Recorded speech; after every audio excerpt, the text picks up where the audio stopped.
Programa Visão Livre conversa hoje com o jornalista Reinaldo Azevedo, que dispensa maiores apresentações, que está aqui em Curitiba para o lançamento do seu livro O País dos Petralhas. Reinaldo, primeiramente, quem são os Petralhas e por que o seu livro? Bom, os petralhas, a palavra petralha é um neologismo que eu criei fundindo as palavras petista e metralha dos irmãos Metralha, né? Então, os petralhas são aqueles que acreditam que podem, em nome de uma ideologia real ou suposta, transgredir as leis para fazer o que eles dizem ser justiça social. Evidentemente, isso caracteriza uma parcela nefasta da política brasileira. Eu tenho dito que nem todo petista é petralha, alguns não são, mas certamente todo petralha é sim petista, porque eles reivindicam esta condição de que tem o direito de transgredir as leis, e eles não têm, né? Especialmente que leis democraticamente pactuadas. E a outra questão é o porquê do livro? Porquê do livro. O livro reúne textos alguns textos do blog, mais de 2 anos de blog, e também artigos que eu publiquei no Globo e no Estadão. Por que o livro? Primeiro que havia uma demanda dos leitores. O livro está vendendo muito bem, sinal de que, então, de fato, havia uma demanda real por ele. E ele também serve para, digamos, organizar o pensamento e demonstrar que tem uma coerência, um fio condutor nas coisas que eu escrevo.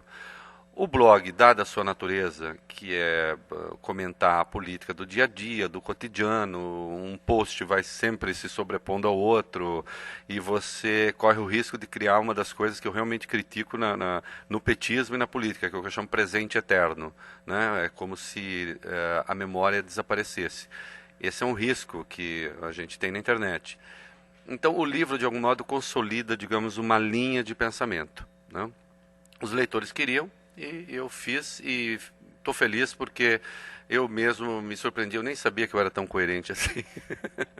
Reinaldo, você tem sido bastante intransigente, bastante combativo, né, com respeito ao petismo de modo geral, e as suas variáveis, como o pobrismo, que não só é petista, mas coisas do gênero. Como você vê esta questão no Brasil hoje? Eu acho que está se criando uma espécie de cultura também política do que eu chamo de vitimismo triunfante. Eu acho isso péssimo, eu acho isso horrível, que é a pessoa, de algum modo, reivindicar o estatuto político da vítima. O único destino decente da vítima é deixar de ser vítima e não reivindicar a condição de vítima, né? Isso tem consequências, né, na política, tem consequências na cultura. Um desdobramento na questão cultural, por exemplo, disso é o que se chama valorização da cultura do morro e da periferia. Não raro, essa cultura do morro, essa cultura da periferia, ela veicula violência, discriminação, e boçalidade, né? Mas, como é uma cultura, então, periférica, ela pretende, na condição de cultura periférica, falar com voz própria, com voz autônoma, né? Isso é detestável. Isso produz o que de útil? Rigorosamente nada, né? Isso é ruim, eu combato isso, e é um combate que não tem, veja, eu não tenho uma finalidade, quer dizer, eu quero ganhar, vou chegar lá, eu não sei aonde eu vou chegar, eu sei que eu acho necessário brigar, enfim, dizer o que eu acho.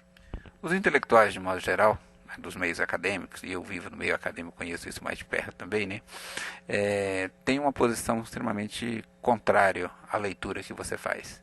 Por exemplo, você citou, inclusive hoje na palestra, a questão do historiador Pisani.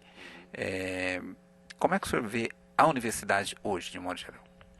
Eu acho que a universidade brasileira, especialmente nos cursos das chamadas áreas de humanas, está tomada pela estupidez submarxista. Eu quero deixar isso bem claro, porque boa parte dos intelectuais brasileiros que se dizem marxistas não leu Marx. O Marx, para valer, é chato. o Marx para valer requer disciplina, e essa gente não leu. Então, em primeiro lugar, isso, são marxistas do pé quebrado. Em segundo lugar, substituíram a velha formação marxista que realmente chegou a existir no Brasil, especialmente na USP. Chamado ortodoxo. Né? Exatamente. Substituíram esse marxismo por uma variante dele que é o marxismo cultural, né?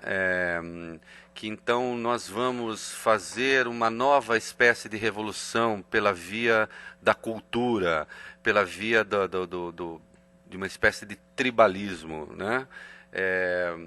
E acabou se confundindo com o pensamento politicamente correto. Então, hoje, a universidade é a universidade das minorias organizadas. Então, é a universidade que tem que dar espaço para os negros organizados, que tem que dar espaço para os homossexuais organizados, que tem que dar espaço para as mulheres organizadas, que tem que dar espaço para não sei que grupo organizado. E à medida que você investe nesses parcialismos todos, você tira aquilo que é a vocação da universidade, que está no próprio nome, que é justamente a universalidade, né?